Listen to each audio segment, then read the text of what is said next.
আমি আল্লাহ বলছি মিথ্যা বলবি না, তুই পাল্লা দিয়া মিথ্যা বলো। আমি আল্লাহ আইন করলাম কারো হক নষ্ট করবি না, তুই সবার হক নষ্ট করতেছো। আমি আল্লাহ আইন করলাম কারো উপরে জুলুম করবি না, তুই করতেছো। আমি আল্লাহ স্বার্থপর যদি হইতাম, আমি আল্লাহ দুনিয়াতে তোরে ধরিয়া শেষ করে দিতাম। আমি আল্লাহ স্বার্থপর না, এই জন্য মুমিনেরাও যেই গাছের ফল খাওয়ার স্বাধীনতা পায়, বেঈমানও সেই গাছের ফল খাওয়ার স্বাধীনতা পায়। আমার বাধ্যগত বান্দাগুলো যেই জমিনের পানি পান করে মাছ খায়, অবাধ্য বান্দাগুলোকেও সেই স্বাধীনতা দিলাম, কারণ আমি আল্লাহর কোনো স্বার্থ নাই। অতএব সাহায্য যদি চাইতেই হয়, কার কাছে চাইবা? মদিনার নবী বলেন, ইজা সাআলতা ফাসআলিল্লাহ ওয়া ইজা ইসতাআনতা ফাসতাইন বিল্লাহ। আমার নবী কার কাছে চাইতেন? জোরে বলেন। আল্লাহর কাছে যারা চান না, আপনারা অন্যের কাছে চান কেন? আল্লাহ দিতে পারে না, দুর্বল। হ্যাঁ, আচ্ছা, যদি কোন না আল্লাহ দিতেও পারে, দুর্বলও না, এরপরও যদি কোন চাই না কেন, তাহলে কথা আর একটা কি, আপনার আল্লাহকে পছন্দ হয় না। তাহলে যেই বান্দা আল্লাহকে দুর্বল মনে করবে সেও বেঈমান, আর যে বলবে আমি আল্লাহরে পছন্দ করি না এই জন্য চাই না, সেও বেঈমান।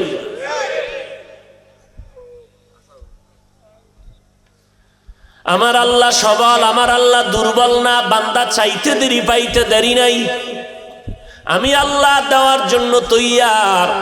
তবে তুমি অনেক সময় ভাবো আমি অনেকবার চাইছি আল্লাহ দেয় না। হ্যাঁ, চাওয়ার কিছু নিয়ম আছে। চেয়ারম্যান সাহেবের কাছ থেকে আমার 50,000 টাকা একটা কাজের জন্য, আমার মাদ্রাসার জন্য প্রতিষ্ঠানে নিব, নিয়ম ছাড়া চাইলে হবে। রাস্তায় চেয়ারম্যান সাহেবের লাগে দেখা, চেয়ারম্যান সাহেব ভালো আছেননি? হ্যাঁ, 50,000 টাকা বের করেন। এইভাবে পাওয়া যায় না। দরখাস্ত লেখো, আমার বরাবর ইউনিয়ন অফিসে যাও, আমার পিএস এর সাথে যোগাযোগ করে সুন্দরভাবে দরখাস্ত লেখো। এরপরে তোমার এটা পাস হবে, পাস হওয়ার পরে তোমার ডাকা হবে। এইভাবে ঘুরতে থাকো, ঘুরতে ঘুরতে ঘুরতে ঘুরতে 2 বছর।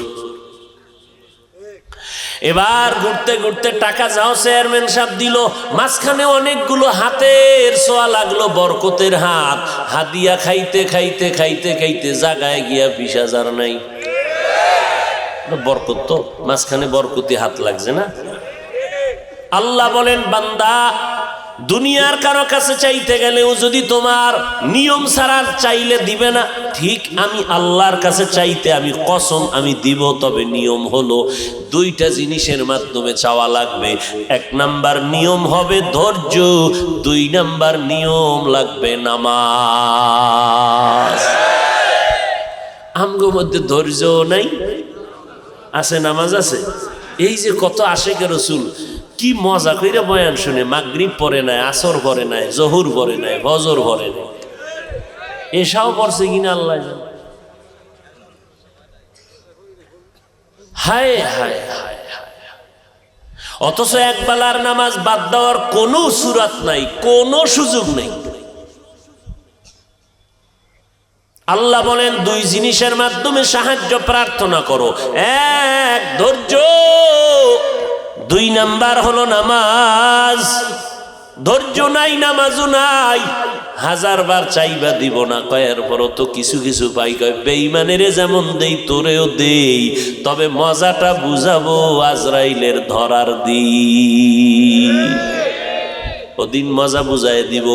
মরণের সময় তোর মাইয়া ভোলারা তাকায় দেখবে সুস্থ বাবার হাত পাও বাঁকা হয়ে যাইতেছে, আজরাইলের দেখা চোখ বড় বড় হয়ে যাইতেছে, রুহুটা পালাইতে শুরু করবে। সন্তানেরা কানবে, আব্বু এমন কেন করো? কয় আমারে ধর, বাতাস কর বাতাস কর। বলে কোনো বাতাসে কাজ হবে না, ঘাম আর ঘাম আর ঘাম বের হতে থাকবে। কারণ মদিনার নবী বলে, এই বেঈমান গাদ্দার নাফরমানের জান কবজের সময় জিবরাইল যেই জাহান্নামে যাবে, ওই জাহান্নামের ছবিটা যখন ধরে, ওই জাহান্নামটা দেইখা ভয়ে আতঙ্কিত হয়ে যায়। এই জন্য আল্লাহ বলেন, আমি সাহায্য করব, আমার তো অভাব নাই, স্বার্থ নাই, তোমারে দিতে কোনো বাধা নাই। বেঈমানেরও দেই, তোমারেও দিব, অসুবিধা নাই। তবে তোমারে আমি আল্লাহ কিছু দেওয়া আছে মহব্বতে, আর কিছু দেয় রাগ করিয়া। দেয় কিছুর আগে কিছু মহব্বতে। মুমিনকে আল্লাহ দেয় মহব্বত করে। আর বিধর্মী যারা, ওরা কয় আমার ইবাদত করে না, আমি ওদেরকেও দেই, কারণ ওরা তো চাইতে চাইতে চাইতে চাইতে। আমি বললাম নিয়ে নে, দুনিয়ায় যা দরকার নিয়ে নাও, পরকালে কিছুই তোমার থাকবে না। এই জন্য জান্নাতের পথে চলতে হলে আল্লাহর সহযোগিতা ছাড়া, সাহায্য ছাড়া হবে না। আর সাহায্য ততক্ষণ পাওয়া যাবে না ধৈর্য আর নামাজ যদি না থাকে। এতদিন পর্যন্ত কত নামাজ ছাড়লাম, বেপরদায় চললাম। এখন থেকে তওবা করো রে বান্দা। আমার আল্লাহ তো মুমিনদের জন্য প্রতিদিন ভোর রাত্রে প্রথম আসমানে কুদরতের নজর দিয়া ডাকে, ও বান্দা আয় আয়, যত গুনাহ করছো ক্ষমা চা, তওবা কর, একটা সেকেন্ডে তোর গুনাহ মাফ করে দিব। নামাজ লাগবে নি? কয় ওয়াক্ত লাগবে? সপ্তাহে একদিন? হ্যাঁ, মাঝে মাঝে 2-1 ওয়াক্ত নামাজ ছেড়ে দিলে কোনো সমস্যা হবে না। কি হবে? হবে বলার পরে যদি না পড়েন কেমন ভিড়া খাবে? আপনিই বললেন হবে, নামাজ ছাড়লে সমস্যা হবে, আপনিই বললেন, এরপরে যদি না পড়েন। জিব্রাইল ফেরাউনের কয়, ফেরাউন মালিকের হুকুম যদি গোলাম না মানে কি করার দরকার? কয় পানির মধ্যে চুবানো দরকার। কয় লেখা রাখলাম। তুই যখন কইছো তা চুবানিটা তুই খাবি, খাইলো নি? তা আপনি যখন বললেন নামাজ ছাড়ার উপায় নাই, এরপরও যদি ছাড়েন তাহলে শাস্তিটা কেমন হবে আপনি নিজেই চিন্তা করেন। আর আমরা যারা পড়ি, আপনারা তো পড়েন না, আমরা যারা পড়ি আমরাই চিন্তায় অস্থির। আর আমগো সিরিয়াল বাদ দেন, আমরা তো মানুষের কাতারেই নেই। সাহাবায়ে কেরাম আমগো দেখলে মনে করতো আমরা কাফেরের তুলনায় খারাপ হয়ে গেছি।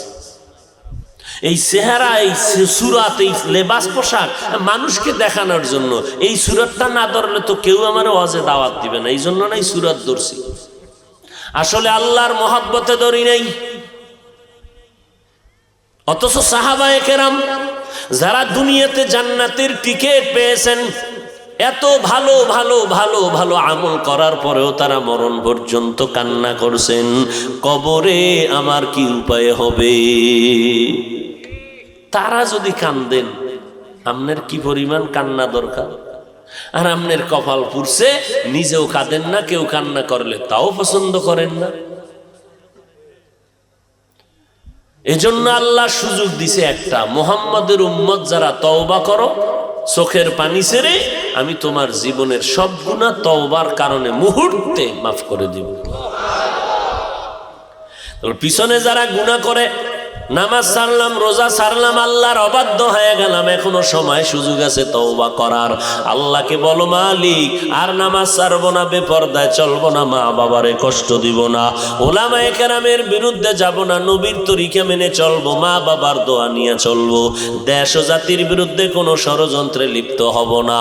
ও আল্লাহর বান্দা, সবার কপালে তওবা নসিব হবে না, সবাই জান্নাত পাবে না। আল্লাহ যাকে কবুল করবেন সেই তওবা করবে। এ যুবক, তোমার আমার মতো কত বান্দা জীবনে মাদ্রাসায় পড়ে নাই, আলিফ বা তাও জানে না, অথচ স্কুল কলেজে পড়ে, চাকরি করে, ব্যবসা করে, এক বেলার নামাজও বাদ দেয় না। আছে না নাই? স্কুলে পড়ে, কলেজে পড়ে, 5 বেলার নামাজি ছাত্র ছাত্রী আছে না? তুমি কেন পারবা না? তোমার মেধা পচে গেছে, তোমার মেধা ঠিক নাই, তুমি মানুষরূপী অমানুষ। তোমার লাইনের স্কুলের ছাত্র ছাত্রী যদি নামাজ পড়ে, তুমি পারবা না কেন?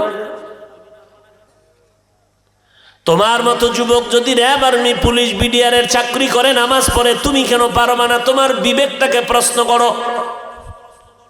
তোমার আমার মতো যুবক কোটি টাকার মালিক, ব্যবসা করে, হারাম খায় না, নামাজ ছাড়ে না, অভাব নাই, তুমি কেন পারবা না? তোমার আমার মতো কত বান্দা রাস্তায় গাড়ি চালায়, নদীতে মাছ ধরে, জমিনে কাজ করে, নামাজ ছাড়ে না। ও ব্যবসায়ী ভাই, কত এমপি, কত মন্ত্রী, কত ওসি, ডিসি, এসপি 5 বেলার নামাজ পড়ে, 1 ওয়াক্ত নামাজ ছাড়ে না, 1 টাকাও হারাম খায় না। তুমি কেন পারবা না রে বাবা? ও পর্দার আড়ালের আম্মা জান, আপনারা নবীদের মা, সাহাবায়ে কেরামের মা, আউলিয়ায়ে কেরামের মা, বড় বড় বড় বড় বড় বড় আদর্শমান সন্তানের মা আপনারা। কয়দিন আর দুনিয়ায় রং তামাশা করবেন, একদিন মরণের ডাক আসবে। সাদা কাপনের প্যাকেটে যেদিন ঢুকবেন, সন্তানেরা আম্মু আম্মু বলে ডাকবে, জবাব আর জবানে আসবে না। সবাই 3টা কাপন 5টা কাপন পরাইয়া কবরে নিয়ে যাবে। দুনিয়ার রঙ্গ খেলা সব জায়গায় বন্ধ হয়ে যাবে। ও আম্মা জানেরা, আপনার মতো কত নারী এখনো আছে, এখনো এলাকায় খুঁজেন খুঁজেন, ভালো করে দেখবেন। ওই আল্লাহর বান্দি 5 বেলার নামাজ তো পড়ে, পর্দা করে, তাহাজ্জুদ নামাজও পড়ে, এমন মহিলা আপনাদের অঞ্চলে আছে না নাই? তাহলে আপনারা কেন পারবেন না রে আম্মা? অথচ আপনার কত আমলওয়ালা হওয়া দরকার, কারণ আপনার থেকে সন্তান আসবে, ওই সন্তান আপনার আদর্শ শিখবে। আপনি যদি ভালো হন, সন্তান ভালো হবে। আর ভালো সন্তান রেখে যাবেন, আপনি মরার পরে সন্তান দোয়া করবে, কোরআন পড়বে, দুনিয়ার মানুষেরাও দোয়া করবে। আপনার সন্তানের ব্যবহার দেখে বলবে, ছেলেটা ভালো কেন, ওর মা ভালো, ওর বাবাই ভালো। সবাই সন্তানের দোয়া করবে, সাথে আপনার জন্য দোয়া করবে। অতএব তওবা করে নেন আম্মা জান, জীবনে যত অন্যায় করেছেন আজকে থেকে আর তওবা করে নেন, অন্যায় করবেন না, বেপরদায় চলবেন না, বেগানার বদনজর লাগাইয়া নিজের জীবনটাকে ধ্বংস করবেন না। তওবা করেন, 5 বেলার নামাজ পড়বেন, স্বামীর খেদমত করবেন, সন্তানগুলো আদর্শওয়ালা বানাবেন, নবীজির তরিকা মেনে চলবেন। খাদিজা রাদিয়াল্লাহু আনহা, আয়েশা রাদিয়াল্লাহু আনহা, ফাতেমা রাদিয়াল্লাহু আনহা, এদের মতোই তো আপনারা নারী। তারা কত ত্যাগ স্বীকার করেছেন, আপনি কেন পারবেন না? নিয়ত করে নেন, আল্লাহকে বলেন, আল্লাহ তৌফিক দাও, আমি আর বেগানার বদনজর কপালে লাগাবো না, আমার সন্তানের চরিত্র খারাপ করব না, আমি আর স্বামীর মাল অপচয় নষ্ট করব না। তওবার নিয়ত করেন আর আল্লাহকে বলেন, আল্লাহ তৌফিক দাও, তুমি তৌফিক না দিলে পারবো না। যুবকেরাও তওবা করে নাও, মরিয়া গেলে যাব, হায়াতের মালিক আল্লাহ, ইজ্জতের মালিক আল্লাহ, রিজিকের মালিক আল্লাহ, আর নামাজ ছাড়বো না, নবীর তরিকার বাইরে চলবো না, ওলামায়ে কেরামের বিরুদ্ধে যাব না, দেশ ও জাতির বিরুদ্ধে ষড়যন্ত্র করব না, নবীর তরিকায় চলবো। ও আল্লাহর বান্দারা, মুরব্বীরা, সন্তানগুলো আদর্শওয়ালা বানায় যান।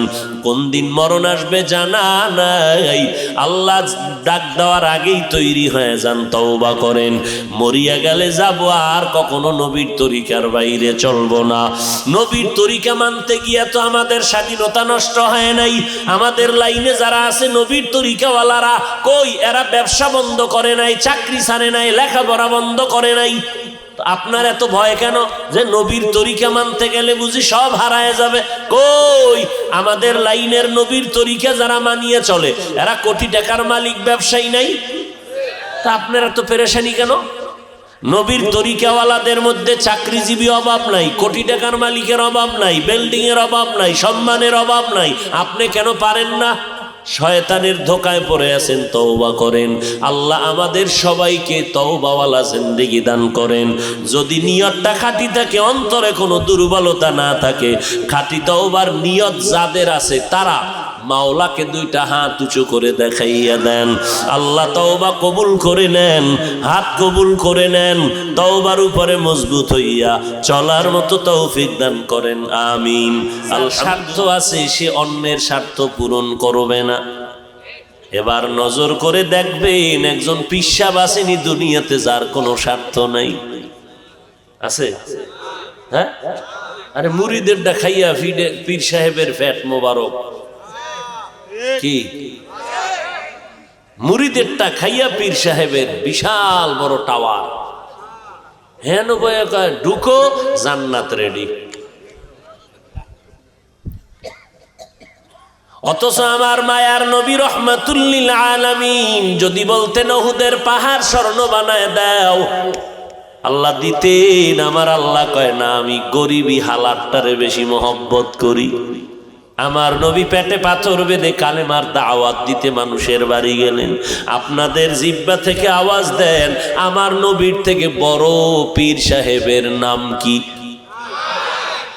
কি কয় নাই?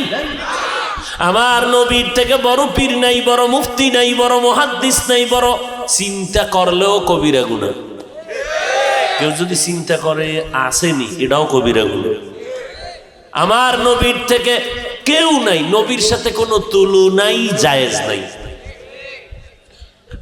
সেই নবী আমার মানুষের দাঁড়ে দাঁড়ে দাঁড়ে দাঁড়ে গিয়া দ্বীনের দাওয়াত দিছেননি কেন? নবী দোয়া করলে কবুল হইতো না?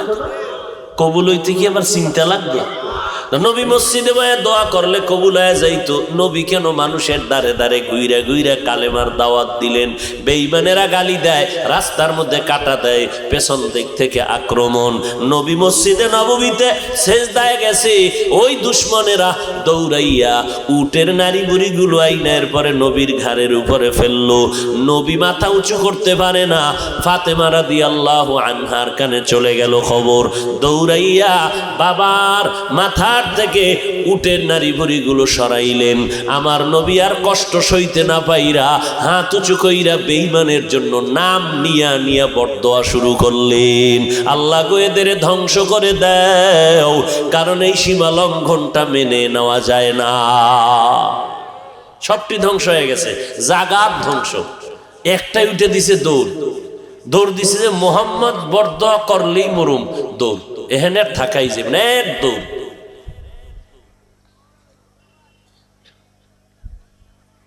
অনবীর উম্মত আমার নবী সাহাবায়ে কেরামদেরকে যত পারেছেন দান করেছেন, দান করেছেন। এক বাচ্চা এসে কয় আম্মু চাইছে একটা জামা। নবী কয় আমার গায়ের জামা ছাড়া কোনো জামা নাই। বাচ্চাটা গুইরাইয়া কয় আপনার গায়েরটা চাইছে। নবীজি শরীরের জামাটা কইলা নিয়ে যা। আল্লাহ আয়াত নাজিল করলেন সূরা বনী ইসরাইলের মধ্যে, নবী এত বেশি হাতকে প্রসারিত করবেন না যে লজ্জা পাইতে হবে, আবার হাতটাকে এত গুটাইয়া রাখবেন না যে মানুষ কৃপণ বলে তুচ্ছ করবে। নিজেরটাও দিয়ে দিছেন। এমন দান করা আমি আল্লাহ পছন্দ করি না, যে নিজে দিয়া এরপরে খালি শরীর নিয়ে বসে থাকবেন, আবার কারো সামনে আপনি লজ্জায় মাথা উঠাতে পারবেন না, এমনটা যেন না হয়। স্পষ্ট আল্লাহ আয়াত নাজিল করে দিলেন। তাহলে সাহায্য চাইতেই হবে, সাহায্য লাগবেই, এছাড়া চলার উপায় নাই। এখন সাহায্য নিব তিন দুর্বলতা যার মধ্যে নাই তার থেকে। তাহলে দুনিয়াতে তিনটা দুর্বলতা ছাড়া কোনো মানুষ নাই। অভাব ছাড়া মানুষ নাই, পিছু টান ছাড়া মানুষ নাই, স্বার্থ ছাড়া মানুষ নাই। দুইজনারে পাইছিলাম, এদের কোনো স্বার্থ নাই। একজন আমার আম্মা জান, আর একজন পেয়েছিলাম আমার আব্বা জান। নজর করে দেখলাম না, সোনার বাংলার মধ্যে তাকায় দেখলাম স্বার্থের টানে ভরিয়া মা বাবা সন্তানের জবাই করেছে, আবার সন্তান মা বাবারে জবাই করেছে। এই ঘটনা কি সোনার বাংলায় আছে না নাই? ২৫০০ থানায় গিয়া ডায়েরি তালাশ করো, কত সন্তানেরা মা বাবার বিরুদ্ধে মামলা দিছে, আবার কত মা বাবা সন্তানের বিরুদ্ধে মামলা দিয়েছে, আছে না নাই? তাহলে চিন্তা করিয়া ভাই ভেবে পেয়েছিলাম দুইজন আব্বা আর আম্মা, কিন্তু নজর করে দেখলাম তাদের পেছনেও স্বার্থ আছে। আল্লাহ কয় ওরে বান্দা নজর কর, তিনটা দুর্বলতা যার নাই তিনি হলেন আমার আল্লাহ। আমার আল্লাহর কোনো অভাব আছে? আমার আল্লাহর পেছনে কেউ টানেনি। আল্লাহর ছেলে নাই যে টানবে, আল্লাহর মেয়ে নাই যে টানবে, আল্লাহর স্ত্রী নাই যে টানবে। লাম ইয়ালিদ ওয়ালাম লাম ইয়ালিদ লাম ইউলাদ উলায়ে কাস ওয়ালিদু মাউলুদেরা ও খালেকাস। আমার আল্লাহর ছেলে মেয়ে কিচ্ছু নাই। আমার আল্লাহ ডেকে বলে রে বান্দা আমার কোনো অভাব নাই, আমি হলাম সব থেকে বড় ধনী। ইয়া আইয়ুহান নাস আনতুমুল ফুকারা ইলাল্লাহ ওয়াল্লাহু হুয়াল গানিয়্যুল হামিদ।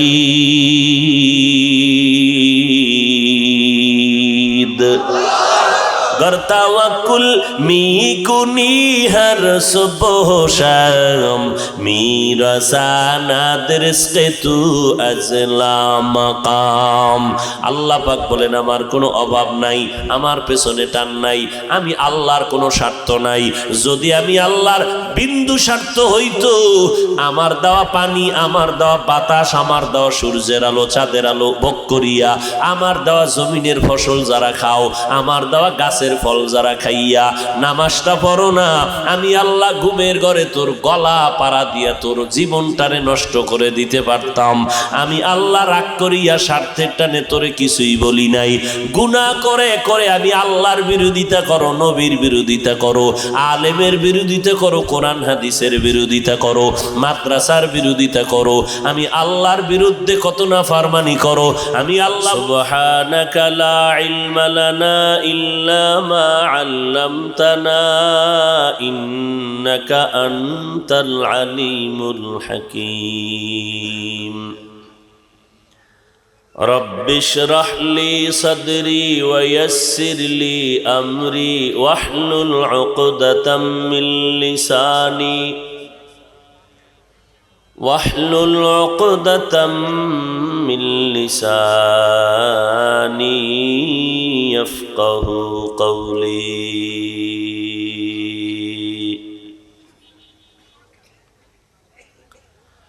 اللهم صل على محمد النبي الأمي وعلى آله وسلم تسليما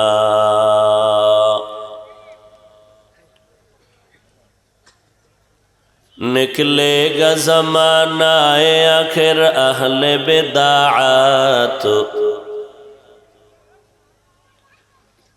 निकलेगा ज़माना आखिर अहले बिदाअत, इस्लाम में नई नई बाती कर ईजाद, इस्लाम में नई नई बाती कर ईजाद।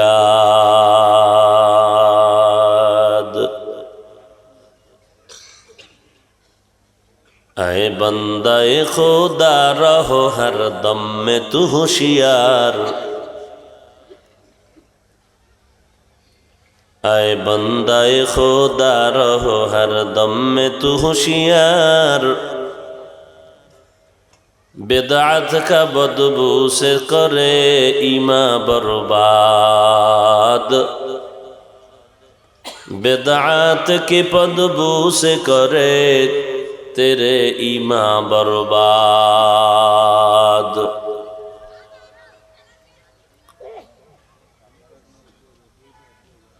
আল্লাহ পাকের দরবারে লাখো কোটি শুকর যে আল্লাহ পাক আমাদেরকে হাজারো মানুষের মধ্য থেকে বাছাই করে এই বেহেশতের বাগানে আশা বসার তৌফিক দান করেছেন। নেয়ামতের শুকর আদায়ার্থে পড়ি আলহামদুলিল্লাহ।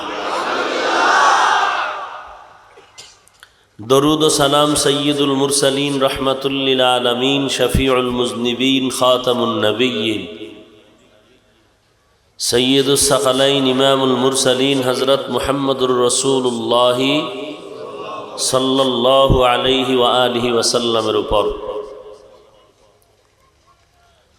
সর্বোপরি শুকর যাদের অক্লান্ত পরিশ্রমে আজকের এই সুন্দর আয়োজন,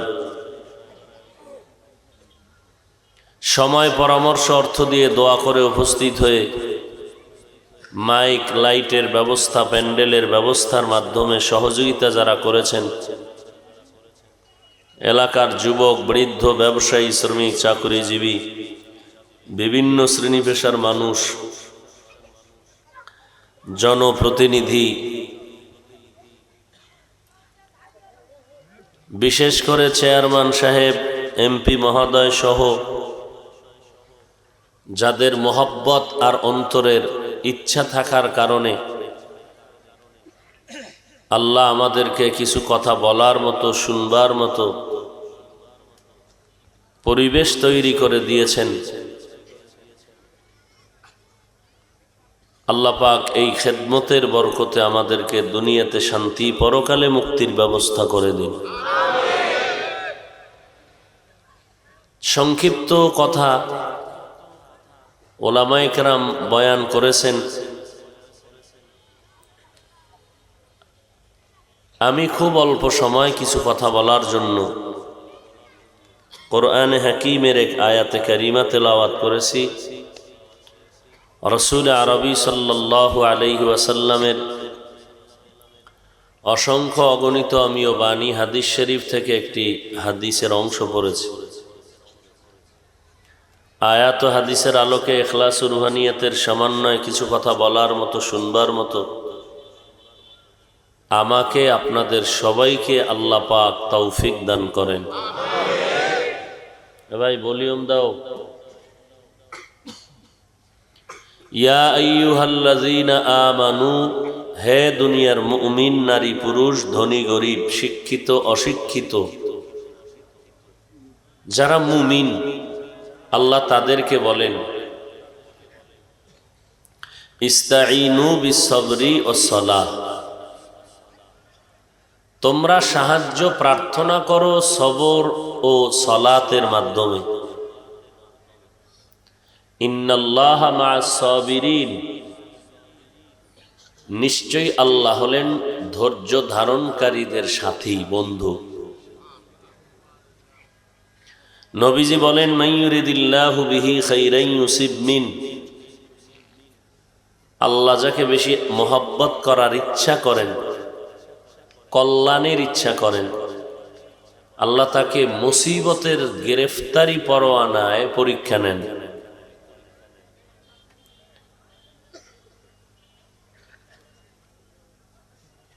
আয়াতের মধ্যে আল্লাহ পাক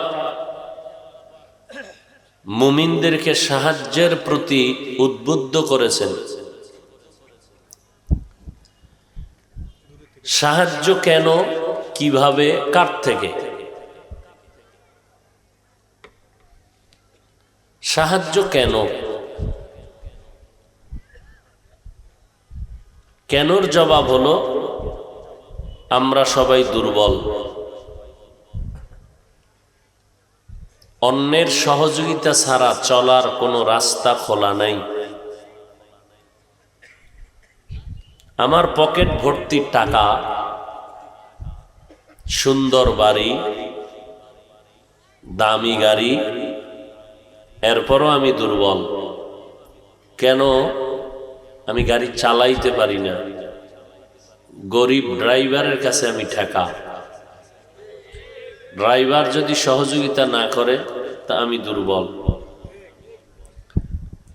বাড়ি করব, গরিব মিস্ত্রির কাছে আমি ঠেকা। তার সহযোগিতা যদি আমি না নেই তা টাকাই পড়ে থাকবে, বাড়ি উঠবে না। দামি দামি মাছ খাইয়া শরীরে যে শক্তি যোগাই, এই মাছগুলো যারা ধরে গরিব মানুষ, এদের কাছে আমি ঠেকা।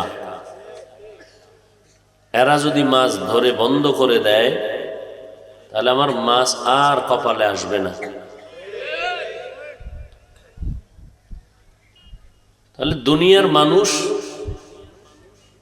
আমরা সবাই দুর্বল, আমাদের জন্মটাই দুর্বলের উপর। নাপাক এক ফোঁটা পানির মধ্যে দুনিয়াতে যেদিন আসছিলাম, আম্মাজান ছিলেন বেহুশ, দাদি আর নানি সহযোগিতায় পাশে বসেছিলেন, আরো কত নারী। আসার পরে আমি না আম্মু বলে ডাকতে পারি, না পানির প্রয়োজনে পানি চাইতে পারি। আমার পুঁজি শুধু কান্না করা। না হাঁটতে পারি, না বসতে পারি, না পার্শ্ব পরিবর্তন করতে পারি। কি পরিমাণ অসহায়। ক্ষুধা লাগছে, মাকে বলতে পারি নাই মা খানা দাও। আল্লাহ মেহেরবান, মায়ের মধ্যে একটা চুম্বক তৈরি করে দিছেন আমার জন্য। আমি কান্না করলেই মা বুঝতে পারতেন আমি এখন কি চাই, আমার আব্বাও বুঝতে পারতেন না। বাবাই বলতেন কাঁদে কেন বাচ্চা, ক্ষুধা লাগছে? মা বলে না, মাত্র 3 মিনিট আগে খানা দিয়েছি। কান্না করে কেন? বলে ঘুমাইব তো, ঘুমের আগের কান্না চলতেছে। তাহলে আমরা সৃষ্টিগতভাবে দুর্বল।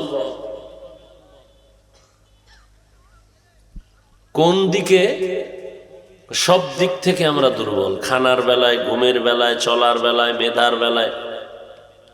এক কথায় আমাদের মতো দুর্বল পৃথিবীতে আর কোনো প্রাণী নাই। পিপিলিকার কাছেও আমরা দুর্বল। এই দুর্বলতার মধ্যেও আমাদের জীবনকে সুন্দরভাবে পরিচালনা করতে হবে। তো এই দুর্বল অবস্থায় আমার দরকার সাহায্য। অন্যের সহযোগিতা ছাড়া চলার কোনো পথ নেই। বেশি খেতে পারি না, চলতে পারি না, মেধার যথেষ্ট দুর্বলতা, দুনিয়ার লাইনেও দুর্বল, ধর্মীয় লাইনেও দুর্বল। কোরআন শরীফ পড়তে জানি না, পড়তে জানলে অর্থ জানি না, অর্থ জানলে ব্যাখ্যা জানি না, ব্যাখ্যা জানলে পরস্পর বিরোধীর সমাধান জানি না। তাহলে আমি ধর্মের লাইনেও দুর্বল, দুনিয়ার লাইনেও দুর্বল। টাকা আছে আমার, বুদ্ধি নেই। বুদ্ধি আছে, টাকা নাই। টাকাও আছে, বুদ্ধি আছে, কিন্তু পরিপূর্ণতা নেই। আমি MBBS ডাক্তার, আমি FRCS ডাক্তার, আমি MCPS এর সার্টিফিকেট নিয়ে বসে আছি, এরপর আমি দুর্বল কেন? এক রুগী এসে কয়, স্যার নাক কান গলাটা দেখেন তো। আমি এই লাইনে চূড়ান্ত দুর্বল। আমি পেট নিয়ে ভাবছি, পেটের মেডিসিনের ডাক্তারি করি, এ নিয়ে আমার সার্টিফিকেট নিয়েছি, এই লাইনে অভিজ্ঞতা। নাক কান গলার ডাক্তার আলাদা আছে, সেখানে যাও। আমি নাক কান গলার ব্যাপারে অন্ধ, দুর্বল। নাক কান গলার কাছে গিয়া বলি, ভাই পেটটা ঠিক করেন, বলে অসম্ভব। পেট ঠিক করার কাম আজ আমার না। আমি পেট ঠিক করার ক্ষেত্রে চূড়ান্ত অন্ধ, দুর্বল। যাও মেডিসিনের ডাক্তারের কাছে যাও। তাহলে ডাক্তার হইয়াও দুর্বলতা আছে না নাই? আমি হুজুর হইয়াও দুর্বলতা আছে না নাই? আমি হুজুর ঠিক, আলেম হইলাম, কোরআন শিখলাম, হাদিস শিখলাম, বয়ান করি, কিন্তু আমার খানার প্রয়োজন হলে বাজারে যেতে হবে, গরিবের কাছে গিয়ে বলতে হবে টাকা নাও, চাল দাও, ডাল দাও। যদি বলি আমারে মানুষে এত সম্মান করে, আমি গরিবের কাছে চাল ডাইলের জন্য যাব কেন? না খাইয়া মরো, সুটকি হয়ে যাও।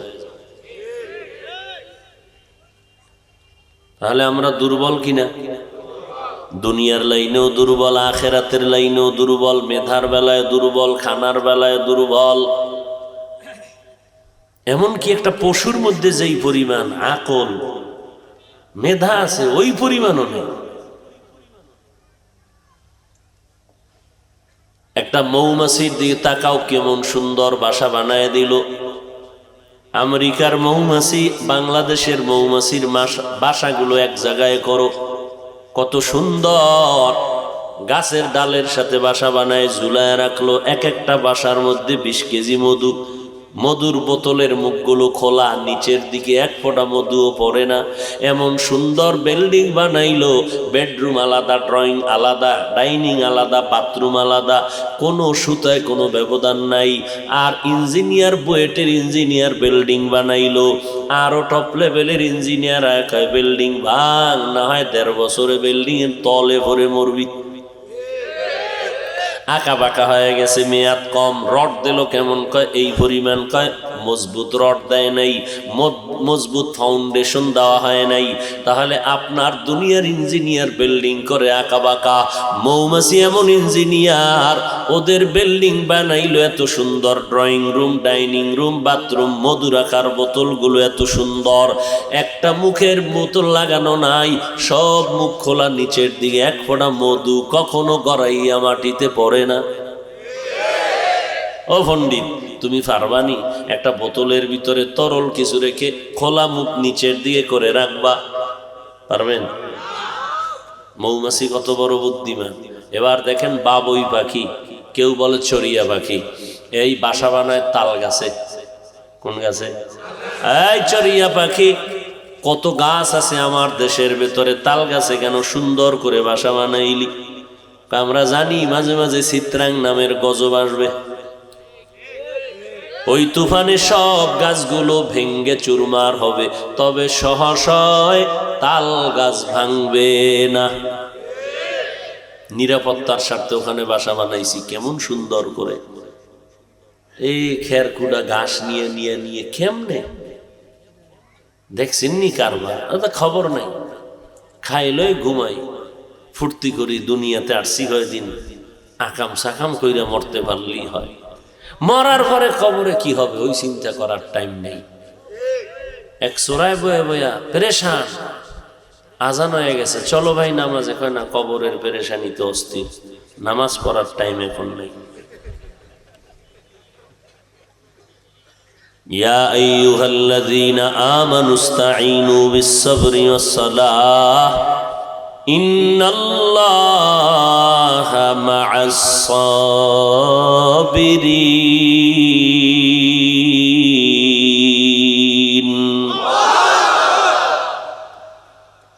আমরা সবাই দুর্বল। দুর্বল মানুষটা কি একা চলতে পারে নাকি অন্যের সাহায্য লাগবে?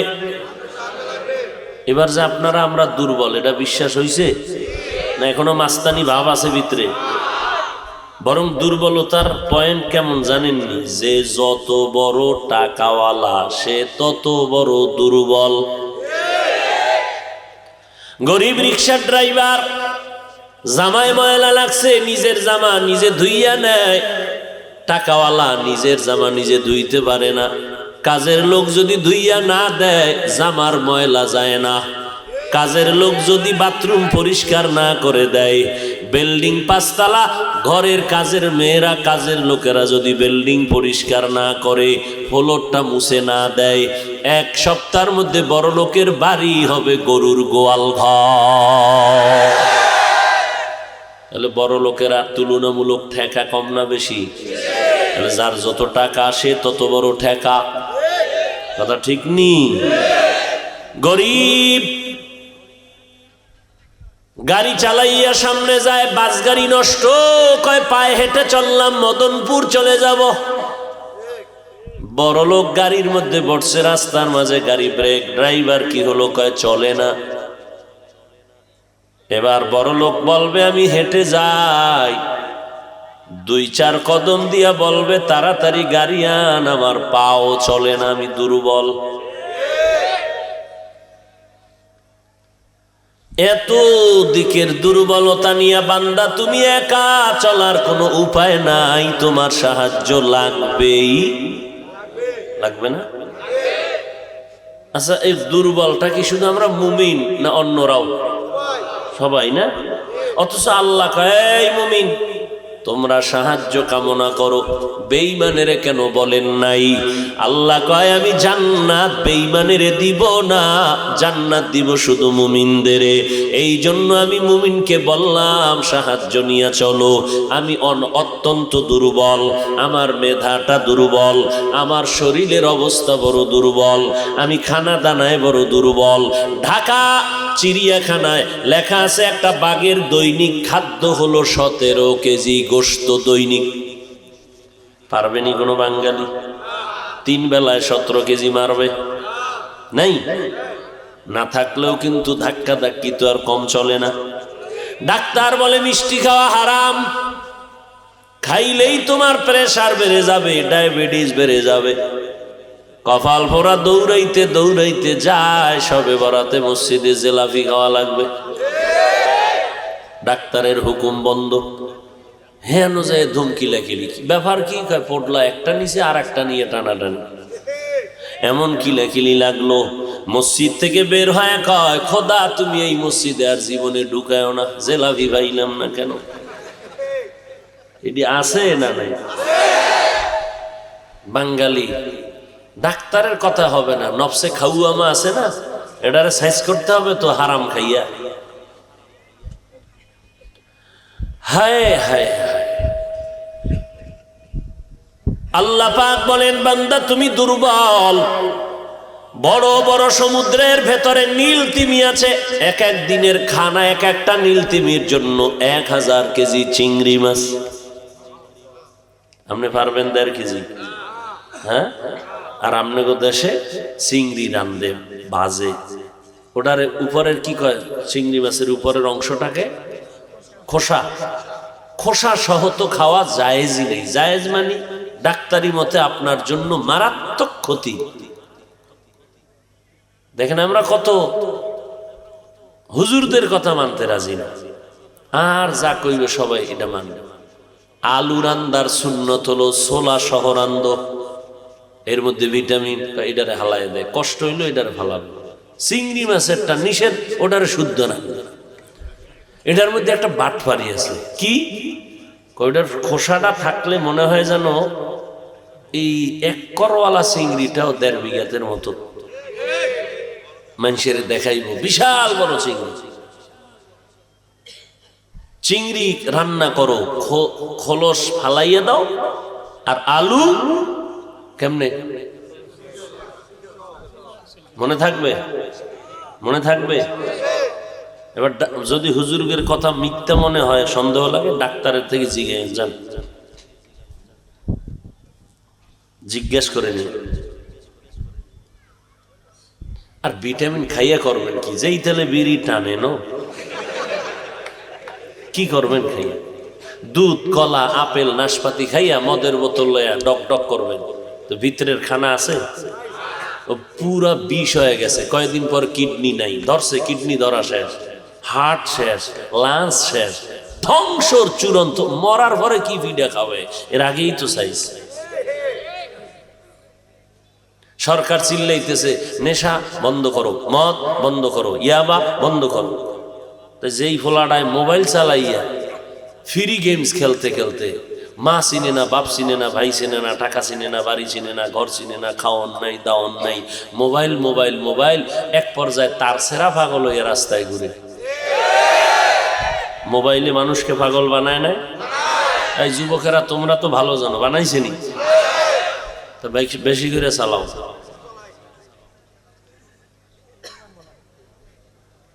আল্লাহ হেদায়াত দান করুন। মুমিনদের কেন বললেন? বেঈমানেরাও তো দুর্বল, এরপরও কেন বেঈমানের বলেন নাই? কারণ জান্নাত শুধু মুমিন পাবে, কোনো বেঈমান জান্নাত কখনোই পাবে না। আর মুমিন যদি জান্নাত পেতে চাও, তুমি চূড়ান্ত দুর্বল হইয়া কেমনে চলবা জান্নাতের পথে? তোমার পেছনে 3 দল শয়তান তোমারে পেছনে টানে জাহান্নামে নেওয়ার জন্য। আমি সৃষ্টিগতভাবে দুর্বল, আমি মেধার বেলায় দুর্বল, দুনিয়ার লাইনেও দুর্বল, আখিরাতের লাইনেও আমি দুর্বল। দুনিয়ার পরিবেশটা বড় নাপাক, যেদিকেই চোখ ঘুরাই সেদিকেই গুনাহ গুনাহ গুনাহ গুনাহ গুনাহ, হাতের গুনাহ, চোখের গুনাহ, কানের গুনাহ, জবানের গুনাহ। যেদিকেই নজর দেই গুনাহ ছাড়া কিছুই দেখা যায় না। গুনাহ গুনাহ করিয়া জমিনের পরিবেশটা বড় নাপাক হয়ে গেল। এমন নাপাক পরিবেশের মধ্যে আমি কেমনে নেক আমল নিয়ে সামনে আগাবো? আবার 3 দল শয়তান আমারে পেছন দিক দিয়ে বারবার টানে জাহান্নামের দিকে চলো। এক শয়তান আমার শরীরের মধ্যেই থাকে, নফস শয়তান যার নাম। আর একটা শয়তান মাহফিলের প্যান্ডেলের বাইরে দাঁড়ায় আছে, আয় তোরে ধরুম, এতক্ষণ ধরতে পারি নাই, তোরে ধরুম, জিন শয়তান। আর একটা শয়তান তোমার পাশে বয়া বয়া তোমারে খোঁচা দেয়, ওট আর কত শুনবি। এই শয়তানের নাম মানুষ রূপী শয়তান। তিন দল শয়তান তোমারে আমারে পেছনে টানে, সামনে যেন জান্নাতের পথে আগাইতে না পারি। আল্লাহ কয় এই মুহূর্তে তোমার সাহায্য ছাড়া চলা যাবে না। এখন তুমি সাহায্য কার থেকে নিবা? তিনটা দুর্বলতা যার নাই তার থেকে সাহায্য নিতে হবে। এক নাম্বার, যার অভাব নাই। যার অভাব আছে সে কখনো তোমার অভাব পূরণ করতে পারবে না।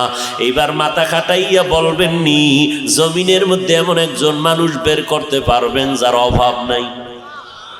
বরং যে যত বড় লোক সে তত বড় অভাবী।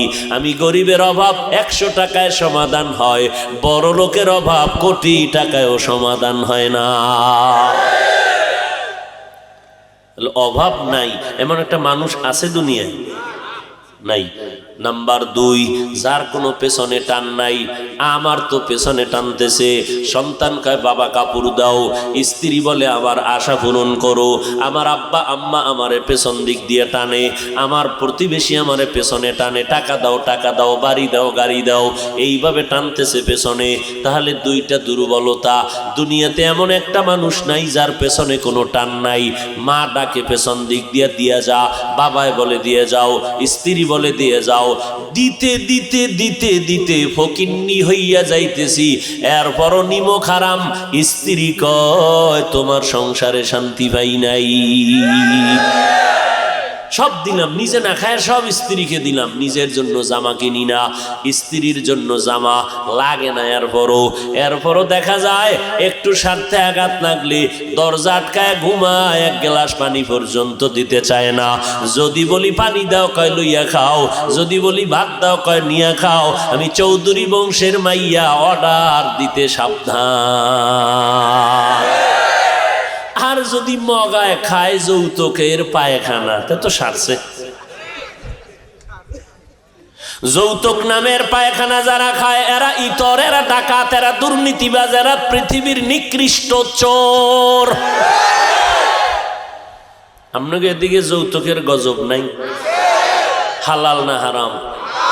তো নারীর অধিকার চাইয়া স্লোগান দেন, লজ্জা করে না? নারীর উপরে জুলুম করেন যৌতুক নিয়ে, আবার অধিকার চান, লজ্জা করে না? না অধিকারও বুঝেন না? নারীর অধিকার চায় আর বলে ইসলাম নারীর অধিকার দেয় নাই। অথচ সারা দুনিয়ার মধ্যে হিন্দু বৌদ্ধ ইহুদি খ্রিস্টান যত ধর্ম আছে, কোন ধর্মে নারীর অধিকার পুরুষের তুলনায় বাড়ায় নাই। একমাত্র নারীর ইজ্জত সম্মান অধিকার বাড়াইছে ইসলাম।